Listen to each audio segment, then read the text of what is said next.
Did you know that any private individual can ask the state of California to declare your neighborhood a historic district, as long as it's over 50 years old? If approved, that designation can severely restrict your ability to alter the exterior of your home and make it nearly impossible to demolish or rebuild, even if the structure is falling apart. It doesn't matter whether anyone notable ever lived there or whether anything historically significant ever happened. The state agency in charge, the Office of Historic Preservation, or OHP, approves every single nomination that reaches their desk. Yes, property owners can object. Yes, the OHP holds hearings, but in the end, they've never said no. This video shares a valiant effort by a property owner to oppose historic designation of the former Sunset Magazine headquarters building. Common sense said no. The OHP said yes. Please listen and decide for yourself. Everything in the world is historic. Everything is a story. But every building should not be elevated by the state and given the honor of historic designation. A vacant, obsolete building is not historic, and it should not be found to be eligible for the National Registry. The nomination of 80 Willow is not an objective report. It's biased. It's been commissioned and paid for by anti-housing activists. The nomination makes three claims. They claim the landscape is historic, they claim the structure is historic, and they claim that Sunset Magazine is historic. First claim, the landscaping.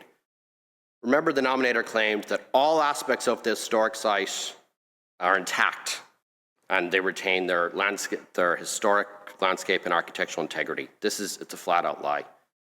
This is the street frontage of the building. Does anyone here believe that this is an original Thomas Church historic landscape? Anyone? It's not, right? This is modern, drought-resistant landscaping. The landscaping for the entire building has been removed.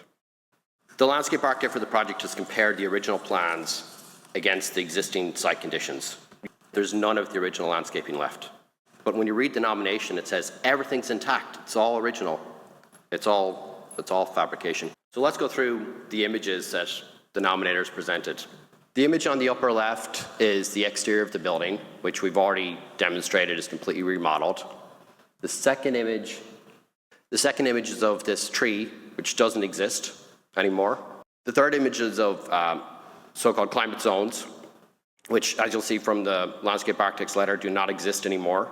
The glazing has been replaced. We'll see the modern storefront momentarily. Here's a picture of another tree, which doesn't exist, and all the landscape has been totally remodeled.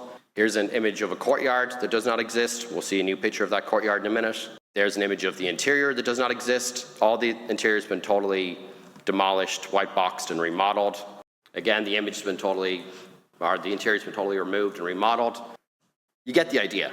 All the pictures that the nominator showed don't exist anymore. But remember, this site retains all of its integrity. It's all original, except for every single picture that they showed. We're going to see now one of the historic landscape courtyards. Cliff May was a well-known house designer. He was not a famous office designer. Cliff May was not the architect for 80 Willow Road. Higgins and Root were the architects for 80 Willow Road.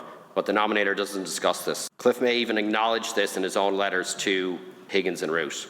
80 Willow Road is not an architectural masterpiece. It's not a great civil building. It's an empty, obsolete office building. We are trying to rent it at the moment, but we haven't been able to rent it. The building's been vacant for the best part of 10 years. The building is functionally obsolete. You cannot make tenants go into an office building that don't want to go into an office building. Tenants do not want ranch-style office buildings. If tenants wanted ranch-style office buildings, the whole state would be covered in ranch-style office buildings. It does not exist. It's not a thing. It's not something that's wanted by the market. The building's been substantially modified. There's been many extensions made. The nominator claims that all these extensions were somehow part of like a historic grand master plan. That's a total fabrication. There's no evidence to it. There's been bits scabbed onto the building here, there, and everywhere. We're going to see now the building that's totally intact. There's been no modifications made. If anyone thinks this is an original building, it's not. The building has a wood roof, which is degrading in front of our eyes. It's going to need to be replaced. After the LA wildfires, it's impossible to get insurance for a building that has a wood roof. So whenever this roof needs to be replaced, it's going to be gone. So the roof is gone. The storefront's replaced. The interior's gutted. There's been extensions scabbed on all over the place. This building does not retain its so-called historic architectural integrity. The root of this nomination is about trying to block low-income housing. We're seeing the same people show up here that show up to block it at other locations currently in Menlo Park. California has a long history of wealthy landowners using legal and political tools to block affordable housing. It reflects a combination of racial segregation, economic exclusion, and entrenched local control. The key tools, racial covenants, redlining, exclusionary zoning, and modern NIMBYism, they've evolved over time, but the same function is keeping low-income people out of wealthy neighborhoods. Sunset presented itself as the magazine for Western living, ideal Western living. I went through 10 years of the magazine. This is the only picture of a black person from 1951 to 1961. I hope people look at this and they should feel uncomfortable. This is not, it's Western living, but it's white Western living. Like, we're within walking distance of East Palo Alto, and there's not a single black or Chinese person in 10 years of the magazine. They idealized this suburban living and this white flight and completely excluded people of color. I expect there to be a parade of landowners commenting about how we're for affordable housing, just not here, just not there, just not there, just not anywhere in our community. But it's fine over in East Palo Alto or other places.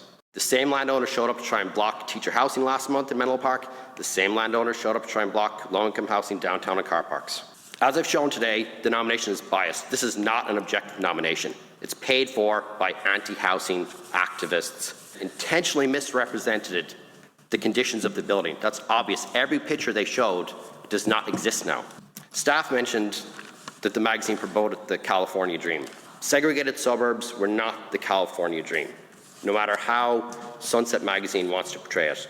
Sunset Magazine left this building. The building did not leave Sunset. Sunset was in the building and they vacated it because it was not fit for their purpose, just like it's not fit for the purpose of other tenants in the market. Commissioner Hess spoke eloquently earlier about how minorities and people of color were often omitted from historic nominations.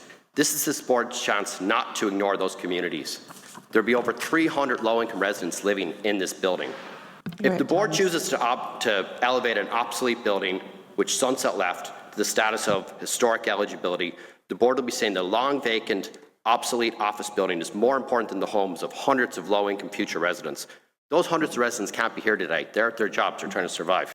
Thank you for your consideration. I urge you to reject this deeply flawed nomination.